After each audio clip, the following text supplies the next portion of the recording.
Bismillahirrahmanirrahim.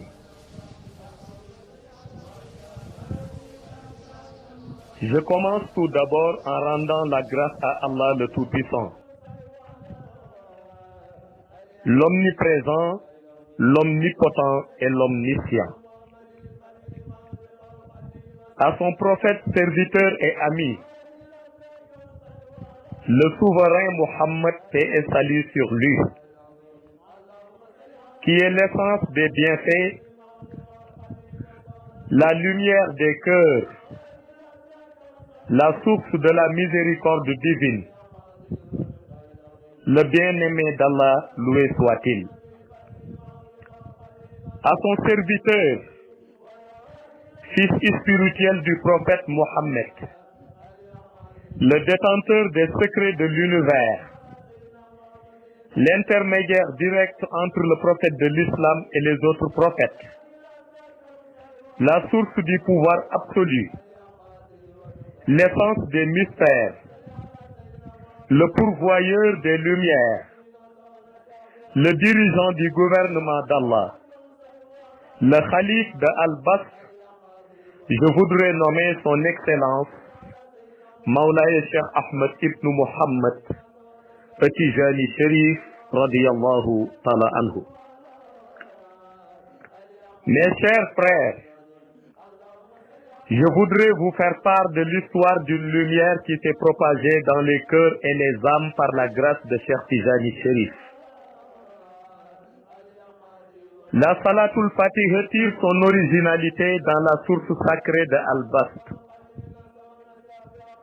C'est une lumière vivifiée dans sa forme métaphysique par Allah, le créateur des êtres.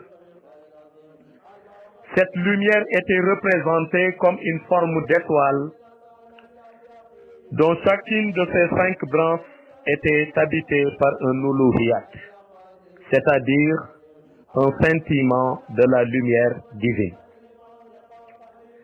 La branche numéro 1 de cette étoile, commandée par l'uluhiyat Allahu, était composée de 2 mers lumineuses, dont l'une tirait sa source dans une branche de Al-Kursi appelée Ash-Shajaratin Mubarakatin, ce qui veut dire la lumière du fruit sacré, et l'autre mer dans une station de Arsh appelée Zaytunatin, c'est-à-dire l'olivier par excellence.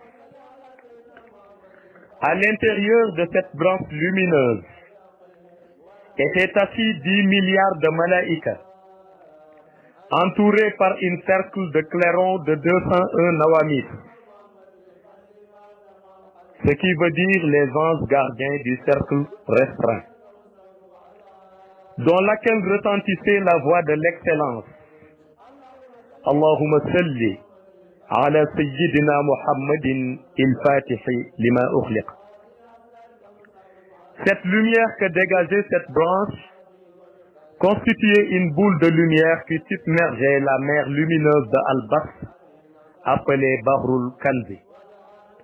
Dans la deuxième branche de l'étoile, on pouvait voir une gigantesque torrent de lumière qui emportait avec lui les 313 prophètes envoyés. Et chacun avait dans sa main une bouteille avec laquelle il puisait dans la lumière du torrent, où on pouvait lire des écritures en or, Wal-Qatini lima sabaq. Cette lumière se déversait sur une mer dont ses eaux sont composées de 25 milliards de rayons lumineux. Chaque rayon est tenu par un ange qui chantait les gloires du prophète Mohammed en ces termes. Ma kana Muhammad aba ahadin min rijalikum walakinna rasulallahi wal qatimin nabiyyin wa kana Allahu bi kulli shay'in alim. Et ces sons résonnaient dans tout l'univers de Al-Bas, où on pouvait apercevoir à chaque mélodie la face cachée d'Allah projeter une lumière vers le sommet de sa case. Dans la troisième branche de l'étoile se trouvait un appartement de 300 chambres Et dans chaque chambre retentissait le zikr Al-Nasiril Haqqi Bil Haqqi. 30 malaïkas étaient assis dans chaque chambre et leur voix surplombait toute l'atmosphère de Al-Bast, dans laquelle on pouvait voir le nom du prophète Mohammed écrit en or sous le pseudonyme de Seydi Ahmed. Dans la 4e branche de l'étoile circulait un ange qui avait dans ses mains 3000 pièces de métal en or. Et dans chacune de ces pièces de métal, on pouvait lire une lettre écrite en diamant Wal-Hadi ila siratika al-mustaqim.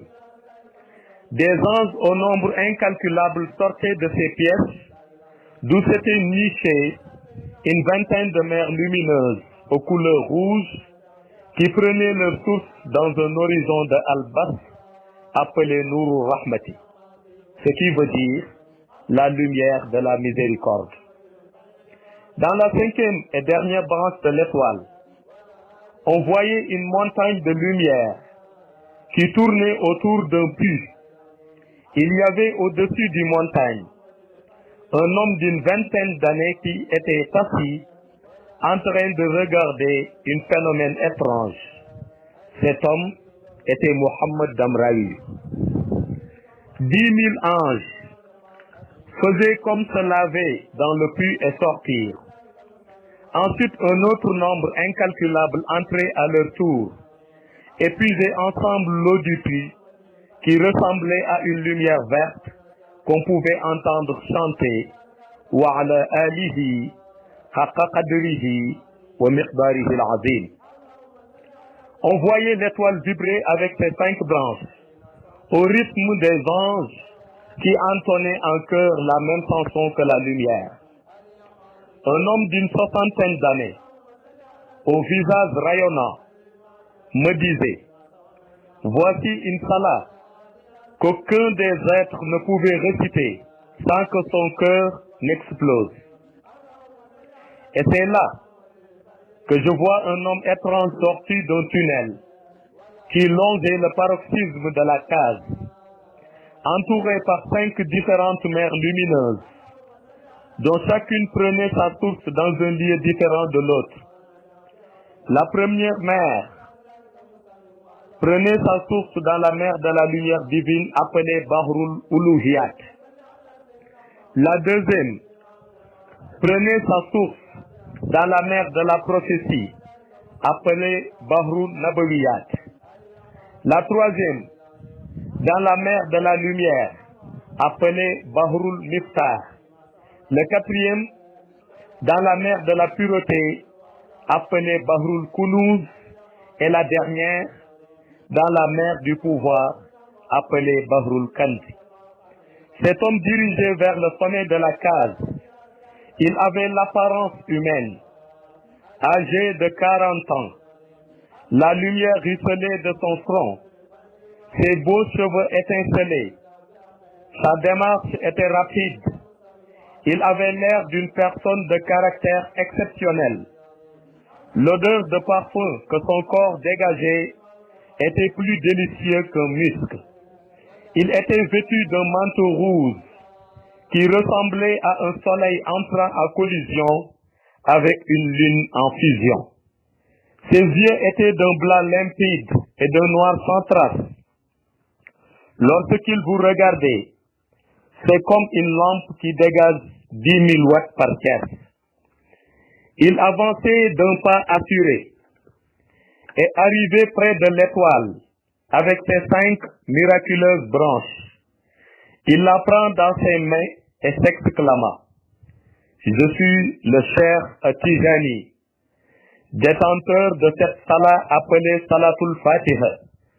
Tous ceux qui récitent à l'intérieur des branches de cette étoile le font sous mon ordre. Je suis le calife de Dieu et du prophète Mohammed, paix et salut sur lui dans tout. Et tous ceux qui doivent venir ici passeront par moi, parce que je suis la porte de la bénédiction divine et de la lumière du prophète Mohammed, paix et salut sur lui. C'est en ce moment qu'un homme qui avait une soixantaine d'années sort de la case et dit, par la lumière divine, tout ce que cet homme a dit relève de la véracité divine. Je l'approuve et le garantis. Ensuite, l'homme qui n'est d'autre que le prophète Mohammed, paix et salut sur lui, se dirige vers Cheikh Tijani et à deux, il révèle le zikr caché.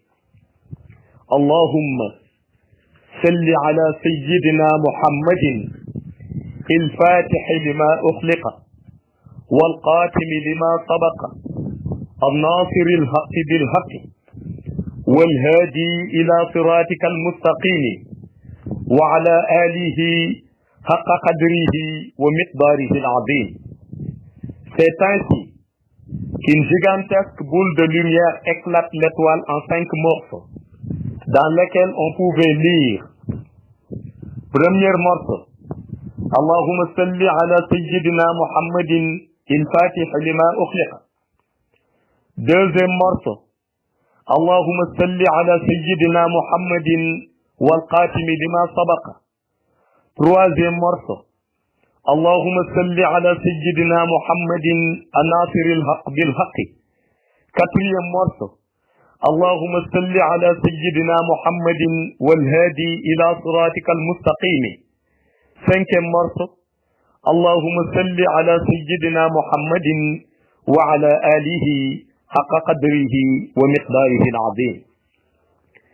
Et ce sont ces 5 morceaux qui se sont étincelés dans le monde ghaib, provoquant ainsi des milliards d'années plus tard une flamme de lumière que Cheikh Tijani Sharif a demandé à Qutbul Aqtabul Kabir sur son ordre de montrer cette flamme à Muhammadul Bikri après que celui-ci a passé 22 ans dans une retraite spirituelle sous terre. Et c'est ceci l'histoire vraie de l'origine de la Salatul Fatiha que notre bien-aimé et maître Mawlaya Cheikh Ahmed Tijani Sharif a utilisé pour embellir le monde de la miséricorde divine et d'une lumière sans égale que toutes les âmes saintes devront forcément goûter pour pouvoir assister à la Khadaratul Ilahiyya. Je vous remercie, que le grand cher vous bénisse énormément, Inch'Allah, par la bénédiction du prophète Mohammed, paix et salut sur lui.